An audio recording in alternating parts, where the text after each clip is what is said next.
to you. Good morning. Good morning. Thank you. Thank you.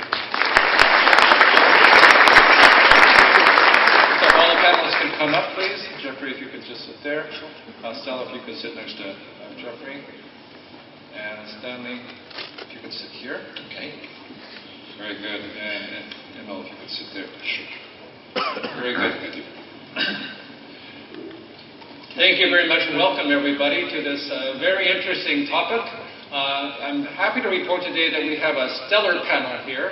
And let me introduce the panel first before we get into the subject.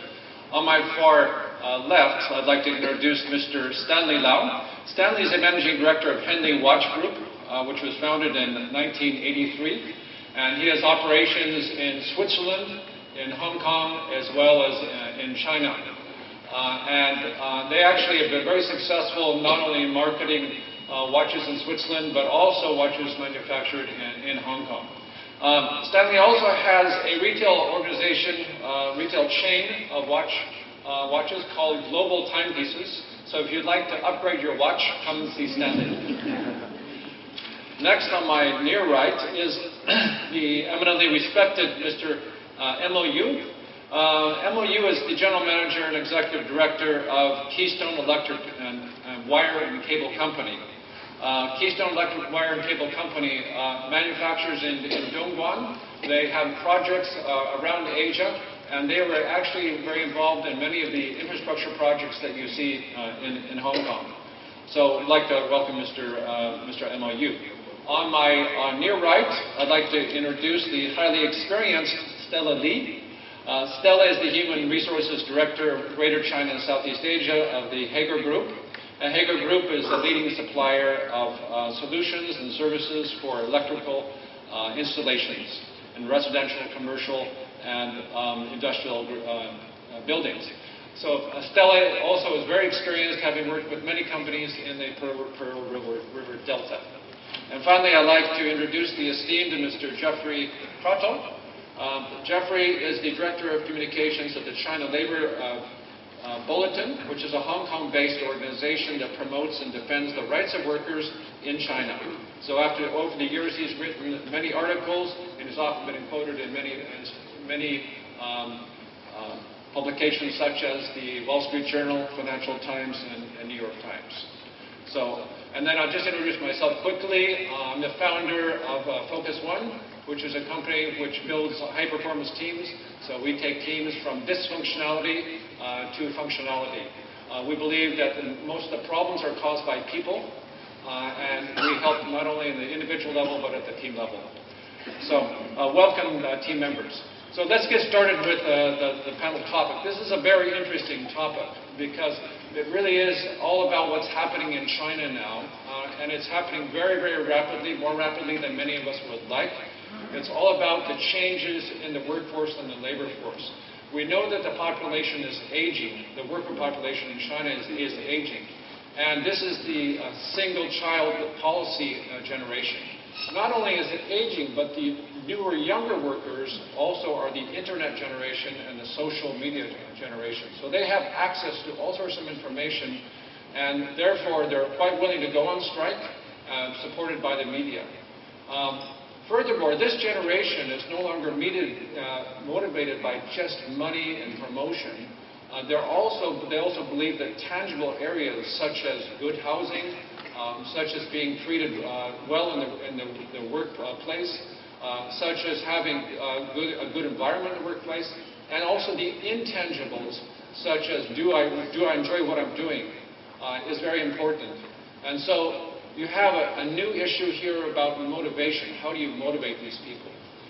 You also have demographic issues. So many of the workers are no longer willing to travel all the way to the Pearl River Delta to work. They're quite happy and they are able to find employment in their own provinces. And finally, the domestic situation with the growing domestic market means that many of these workers are no longer working in manufacturing, but they're transitioning into the retail business as well as IT and other sectors. So with that, I'd like to start actually some of the panel discussions. And I'm going to ask each of the panel members to just highlight one or two key challenges that they find in their respective area. So let's start with you, Stanley. If you could just let us know what some of the challenges you face are. Well, I think, most of us, particularly for the manufacturers, they are facing the challenge is, the production cost is going up. As what, one of our speakers has mentioned before that, the Myanmar government has announced that, the minimum wages, will be increased by about 19% starting from 1st of May. And in average, the minimum wages will be going up to, by about 15% in every year. So that is a lot, for the manufacturers. And secondly, I think, is a shortage of labor. I think, most of our manufacturers, are facing the same problems, as what, Dr. just mentioned that, because of the one-child policy of the Myanmar government, it makes, the young generations, they don't like, to work in the factory, and they rather prefer, to work in certain sectors. Before, many of these young generations, they came to Guangdong, to look for jobs, in Guangdong. But nowadays, due to the fast growth, the fast economic growth in everywhere in China, that they don't need to come to Guangdong anymore. They can easily find jobs, in their home city. It is also one of the problems, of the manufacturers. And then the next one is,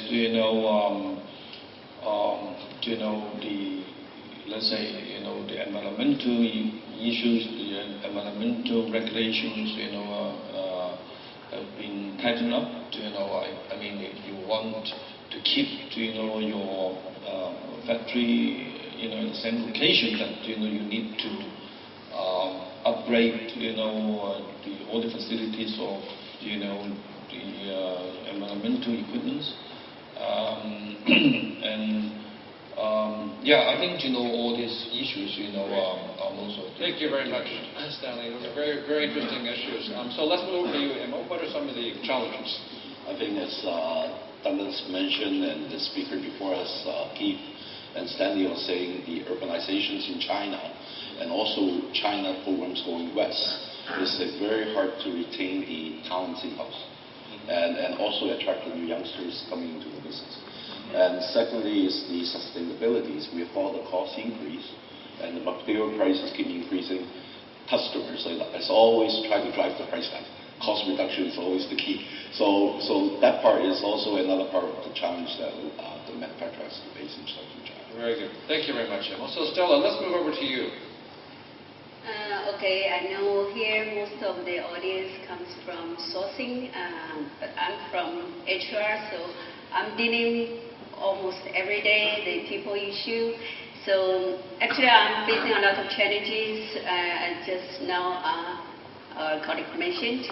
And to me, I think not only the labor costs, not only go west, but also we need to fulfill the new expectation from our new generation, because they do not only want to earn money, they also want to earn respect, and they also want to earn the opportunity to be further developed. So these are also the challenges we are facing today. I think not only in Haiger, but in all other companies as well. And Jeffrey, from your perspective, what are some of the challenges? From my perspective, there are opportunities. You have fewer young workers going into the workforce, and that means they have greater bargaining power. And at the moment, they exercise that bargaining power very simply by going on strike and staying on strike until they get what they want. And they're very good at it. They're very good at organizing. They're very good at communicating with each other. They know how far they can push and when they have to step back. But from a management point of view, I guess that's not a very constructive model. So the challenge for you is how do you engage productively and cooperatively with workers who have greater bargaining power? Okay, very good. So we have some really interesting issues here, and later on we'll open it up for some questions. But let's just address some of these issues. I also have a client in actually near Shanghai who has some interesting issues as well, which were related to Estella's issues.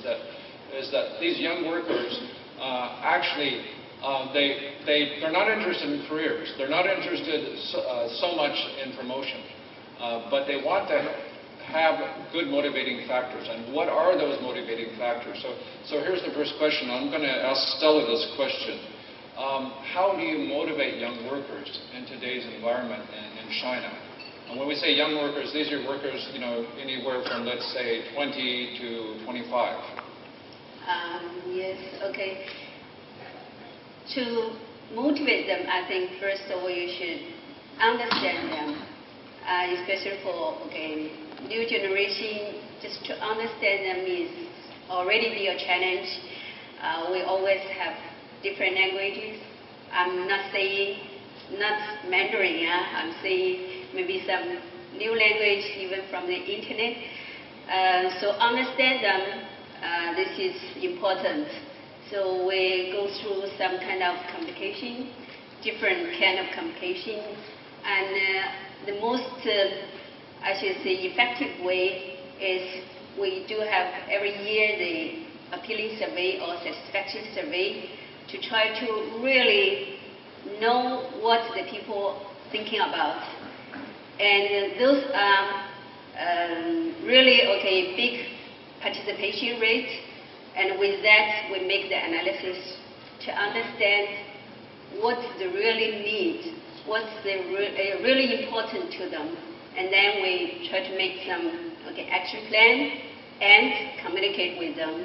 For example, we do see that people raised, I need more involvement in the decision making. In the past, I believe most of the companies do not consider the workers' opinion.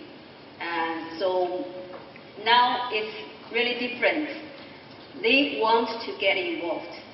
So if they want to get involved, we need to give them the platform. We give them Innovation Day, continuous improvement ideas, suggestions, and then they just raise it up, and then we treat it seriously and even reward most of the ideas they raise.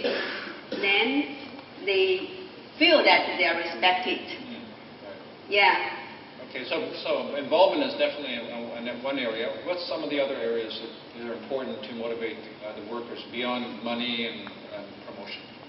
Okay, the second one, I think, if they want to get involvement, they also want to be developed. That to see if I get involved, I may need to also be educated further, because most of the workers comes from just elementary school, so they need continuously to study. They suddenly find out in this factory to see without basic knowledge it is not easy to be further developed. So now they are looking for that kind of opportunity. And in Haiger, we really provided this kind of opportunity to them, try to sponsor them for further education. But for sure, they also need to commit themselves with the time. They have to spend the time to learn, Very to study. Yeah, thank you. So Jeffrey, in this vein, and Jeffrey represents sort of the workers' side. From the workers' perspective, in this whole area of motivation, what do you hear they're saying? That how would they like to be motivated? Well, I think if you want to understand what young workers are saying and what they want, you simply have to be on Weibo.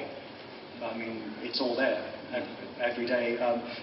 You just search on a particular industry or particular factory, and all their grievances and their dissatisfactions are all laid out for everybody to see. I think Can I just follow up on something Stella was saying about Sure. involvement? There's been a very interesting development in a factory in Shenzhen over the last year, a Japanese electronics factory owns, where there was a strike last March, which eventually led to the democratic election of a new trade union chairman. And this got a lot of publicity in the domestic press at the time in China because it was supposed to be the first genuine democratic election of a trade union. And that was all very good. Unfortunately, the trade union chairman didn't do a very good job following up and actually representing his members in discussions with management. So just last month, following a contract dispute involving about 100 workers, those workers signed a joint motion to dismiss their trade union chairman and say, we want another guy in the job who will do a better job in representing the workers. Right. But what about the motivation side? If you could summarize what you hear from the workers, what would that be? I think it still basically is a decent wage, a living wage, because the minimum wage at the moment, I know Stanley always complains when the minimum wage goes up, but it has to go up because you cannot live on the minimum wage. That's a simple fact. Yeah. So wages are still a very important motivating factor, but also a lot of manufacturers still don't pay the social security payments, contributions that they're supposed to. And we're increasingly seeing more and more workers demanding that they do get proper pensions, proper health care insurance, proper unemployment insurance, because they're looking to the future. Okay. So some of those basic things are becoming even more and more critical. So Emma, I want to just go over to you and staying on this subject of motivating workers. What's been your experience with these younger workers? What motivates them? Well, I think for the youngsters, I like one of the slides earlier presented. For the youngsters, you always have to have a mentor for them. So for our company, we like to hire engineers fresh from the graduate school, which is a piece of white paper. So if the mentor is good, we send them around in different parts of Asia to our partners to learn about the driver for the business. That part is very important for the youngsters to know. And secondly is the ownership, sense of ownership. You have to be able to delegate the responsibilities for them to take up the challenge. So I think in China, we always mention the happiness index. This is the famous word.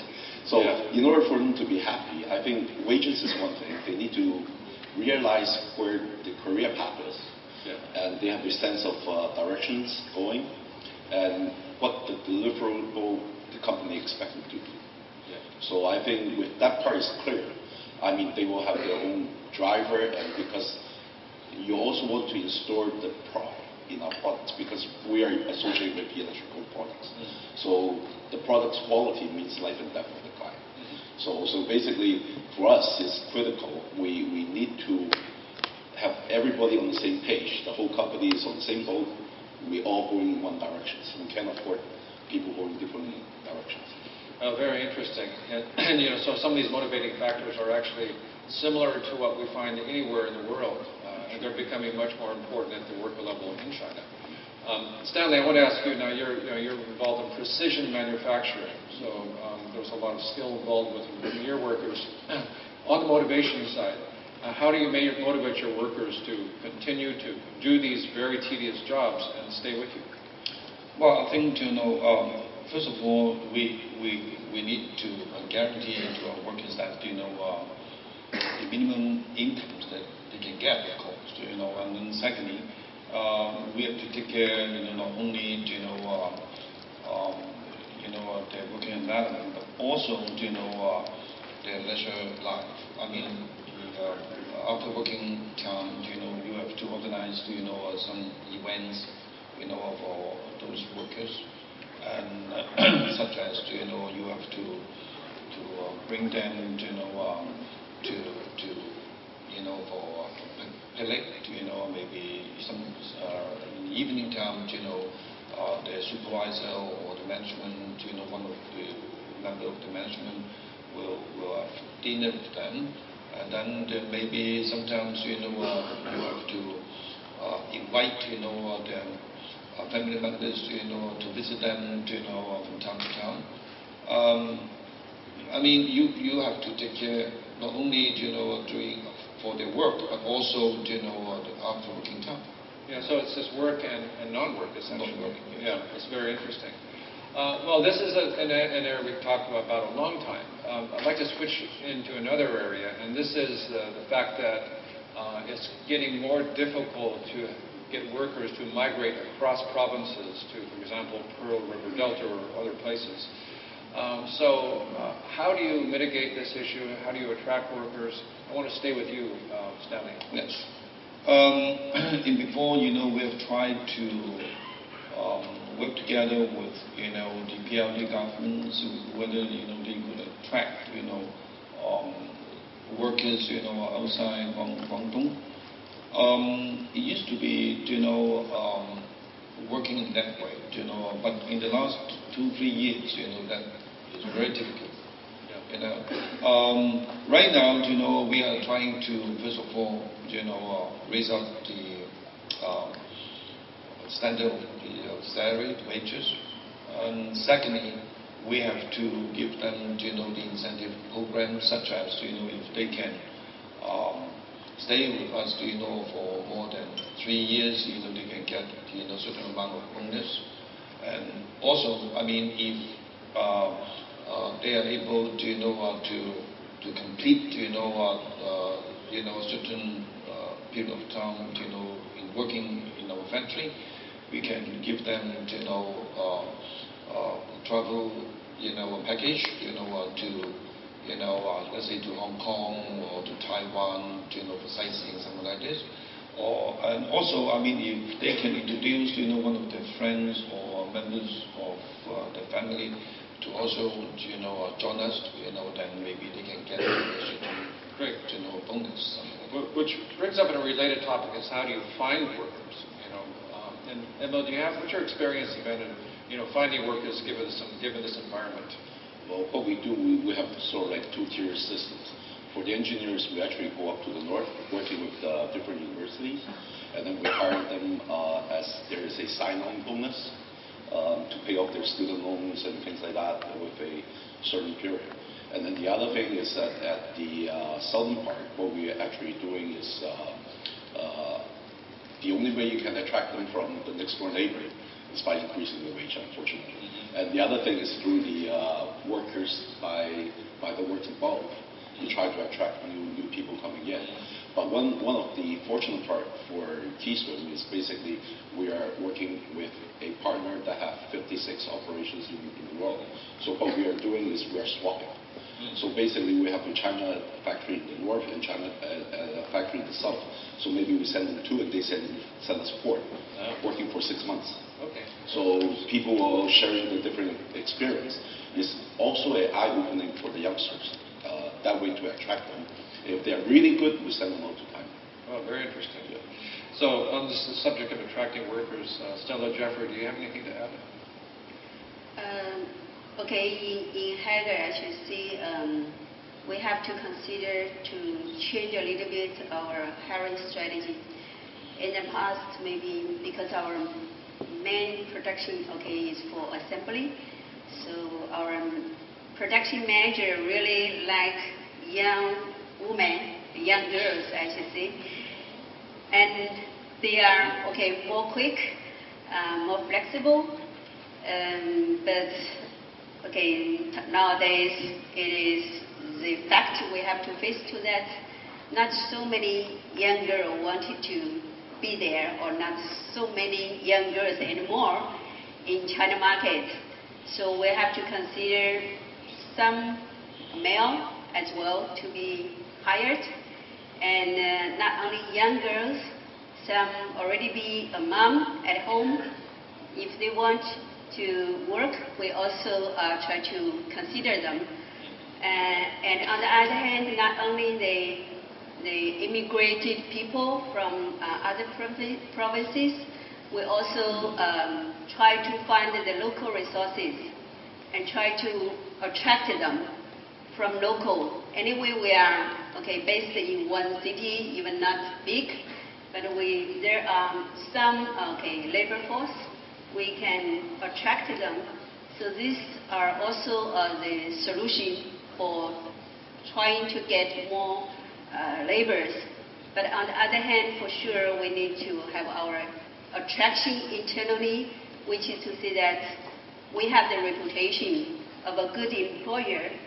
And then people, when they're low, Haiger is looking for employees.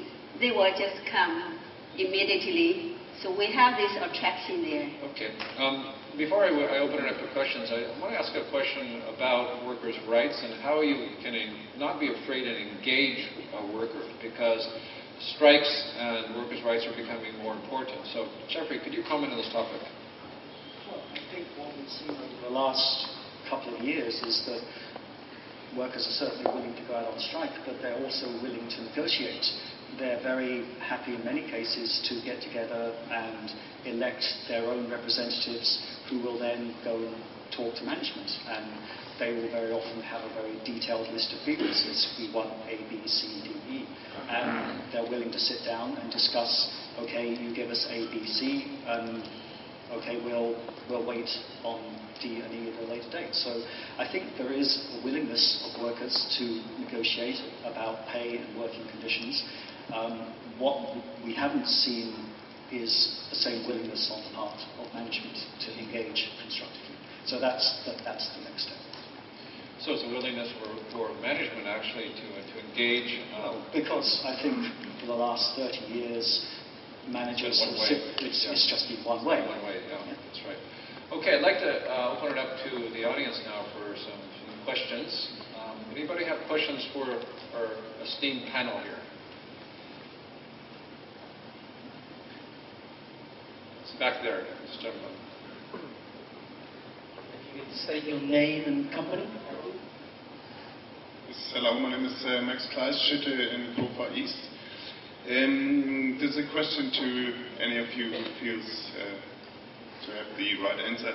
How aware are the factory owners in China that they have to address this problem and that they can't just simply rely on playing with the salaries in order to motivate workers to stay in their factories, but also to come back after Chinese New Year? Sorry, could you repeat the question again? So how do factory owners, how aware are they that they have to address this problem and listen to workers and what Stella was mentioning, all these soft factors that they have to address? Because my experience has shown that most of the factories just play with the salaries rather than motivate the workers to stay in the factories and also come back after Chinese New Year. So what is your experience on that? Okay, very good question. Stella, do you have anything like that to that? Yes, on this part, I think every company may have different solutions. So for Haiger, not only just to build up the reputation, as long as they want to look for a job in South China, so we still have this advantage. And on the other hand, for sure, sometimes we can play with the bonus. That means, bonus will be paid after Chinese New Year, for example. And another thing is we always provide the transportation reimbursement, which means that if you come back, you will get the reimbursement on your,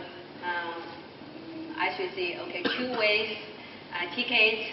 So this is also a kind of attraction to our people. I think for sure there are some more in other companies. In experience, Stanley or Mel? I think one of the solutions is that we offer them bonus or incentive money. If they come back to work after Chinese New Year, they can get certain amount of money, say 300 to 500, something like that. Secondly, I think most of the manufacturers, they are trying to upgrade the production by automation. And then in the long run, I think we have no other choice but use less number of workers. we have to as I said, use more technologies for production. The high-tech equipments or the automation. Very good. Bill? I think same thing. That bonuses is one common way to attract them coming back after the Chinese New Year. But the key thing is where they are happy and where they are. Yeah. I think if they are happy, they always come back. Yeah, that is the fundamental thing, isn't it? Yeah. Any other questions from the audience? The lady back there, she had her hand up first. We'll go to the lady. All the way back there. There's one smiling over there. Okay. Yes. With a happy face. So maybe she has some good experiences she could share because she's very happy. Hello. My name is Ines Rosman. I'm from Eurogroup Far East Limited. We are involved in sourcing for a couple of big retailers in Europe. And my question is, we heard a lot of measures that Chinese manufacturers have to take in order to attract and retain workforce. But maybe all of these measures will lead to increasing costs. And now my question is, how are Chinese manufacturers preparing for the next 5 to 10 years on that loss of competitiveness in Asia? Because you're definitely getting more expensive. Are there any plans that you see right now in China of lots of movements, relocations to the West or relocations to other Asian countries? And just how are Chinese manufacturers going to deal with the loss of competitiveness coming from this source? Yeah, I think there's a couple of things. How do you be more cost competitive in China with all these factors? And secondly, what is happening in terms of moving some production out of China? So, any comments first? I think one of the solutions is that you have to raise up your selling price. That we have led we have no other choice. And we hope that all our buyers, our customers, they understand the situation in China. Unfortunately, many of our customers still don't understand why we have to increase the price. I would say in the long run, China still, the world factory, but no more the low-cost world factory. They are still one of the, as I said, one of the world factory. But the low-end products definitely will be going away from China. And many of the manufacturers are planning to move their production facilities into other Asian countries, like Vietnam, Indonesia, you name it. But I can say that by moving production from China to these countries, still you have to prepare to take some risk, because I'm sure for these countries right now, maybe the cost of production is slightly lower than China. In the long run, I'm sure the cost of production in there also going up, But in China, we still have advantage that you can easily find skillful workers there. The infrastructure in China is much better than the other countries. Yeah, I also have a client who is a French manufacturer of furniture, been manufacturing in China for many years, and they're moving their production back to France, God forbid. So that's very interesting. And we're also seeing this with, for example, American companies are doing this as well. So this is certainly a trend. But any other comments? Sure. I have some comments. I'm sure the buyers in the room. You are looking for suppliers that's fast, reliable, and cost-effective. But the key thing for the marketing people is actually speed to the market. So even a cost producer, best cost producer takes a little bit higher cost, that can be compensated. So I think the question should be, is the infrastructure in place in China that is able to meet the customer needs? I think in China, versus other area in Asia, like India is an emerging market, but you go to visit any of the factories, everybody, I'm sure you heard the jokes like, who want to go to India to visit the suppliers? It's difficult. once they're inland, it's almost impossible. You see in that ambassador sitting around, bumping around for 3 hours, you never get there because the infrastructure is not there. So I think the key part is, even though the cost is a little bit higher in China, we are able to meet the customer needs. So with the flexibility, with the education level in China, with the urbanizations happen everywhere in Asia, everywhere in the world. There's no question about it, and the workers is requiring more compensations, and factories, the buyers have to be understandable. We are there to make business. I mean, we are there to earn money too, as well, just like the buyer does.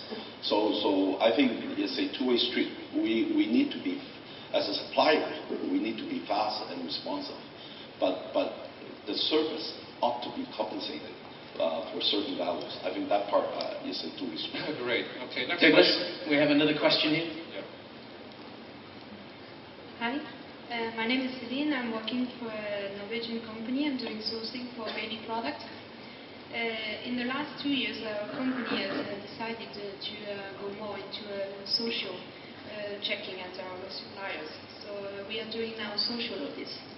So my question is, based on your experience, how efficient are those social audits at detecting problem and following the improvement? And also, how is it perceived by workers and also by the management of the factories? A social audit, you're saying. Okay. Yes. All right. Jeffrey, do you have any comment on this one? I would say social audits are largely ineffective. The workers and management always know the auditors are coming. They're prepared. The workers are told what to say. They're given bonuses if they give the right answers. They're given demerits if they give the wrong answers. All you're going to get is a very pro forma snapshot of what's actually happening at the factory. If you really want to know what's going on at the factory, you need a proper workers' organization in that factory who the workers trust, the workers can talk to, and then, such as a trade union, how about that? And then you can talk to that trade union and have a dialogue with them about what is actually happening, what the workers' grievances are, and how you can try and resolve those grievances. That's very nice. Unfiltered answer. Okay. Next question. Paul Yang. Yes, well, thank you. Yes, Paul Yang from BNP Paribas. So I'm not a buyer. We source money and we lend to others. So, but I have a question because it's made in China, made in Asia. It looks to me that more and more the pressure is on the buyer or the brand, whether European, American, or Japanese. Here the debate is very much how you can cost down. I feel like with so much pressure on being socially or corporate responsibility, how is it that we don't act in a responsible manner? Because I think as a buyer I will be very scared to go to switch Bangladesh, Vietnam, because any risk I will lose much more than the few cents that I'm going to save by getting to the cheapest place. So in other words, is China quite well protected by the infrastructure in place and by the logistic that's already there? Maybe, yeah, that's actually a very good point, isn't it? Is China still a safe bet compared with Bangladesh? Well, you probably have a person. Yeah. I think China is a safe bet compared to any other places because the system is already in place. The custom clearance, everything is in place, and the people there is already familiar with the system. But bear in mind, the government, the current new government, already the 12-year plan saying it's planned economy, it's a communist country, it's a planned economy. So no doubt the cost is increasing, but the infrastructure is there. China spends so much money on the infrastructures, on the electronic clearance and everything else. The responsive to the market is very fast. So as long as the manufacturer is flexible and the buyer is willing to pay a little bit more than the other places, then we have the issue solved. Okay. Next question. And sorry, I want to just add one point here. From the people point of view, I think in China now, as Emil already mentioned, we already be experienced We know how to deal with the requirements. And on the other hand, I think Chinese people still keep their tradition, which is hardworking. And so from our record, I should say the absenteeism is always in China the lowest among all the groups. So the absenteeism means something, I believe.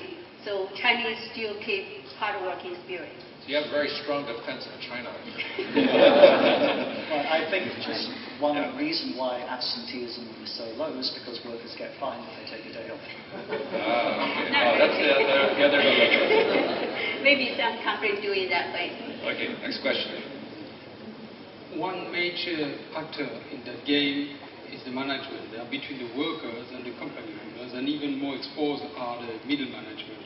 What is the role you expect them to play in that game? And also, how do you prepare them to face that new situation? So not just the top management, but the middle management, right? That's a good question. Stella, you're an HR expert. How would you respond to that? From this, for sure, okay, we need to let them know what is the new generation expectation. And when they know that, we need to tell them how to deal with those expectations. So we provide them some kind of training or some discussions and get them involved for the dialogue with our employee workers directly to let them really understand they are different.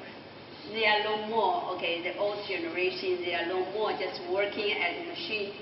They need respect, they need to get involvement. So one is to let them understand, second is tell them how to deal with the new problem. So train them. Great. Okay, the only thing standing between you and lunch is these 5 people on the stage. So actually our time is up. I would like to thank the panel members for all their participation, and we look forward to a very exciting rest of the day. Thank you.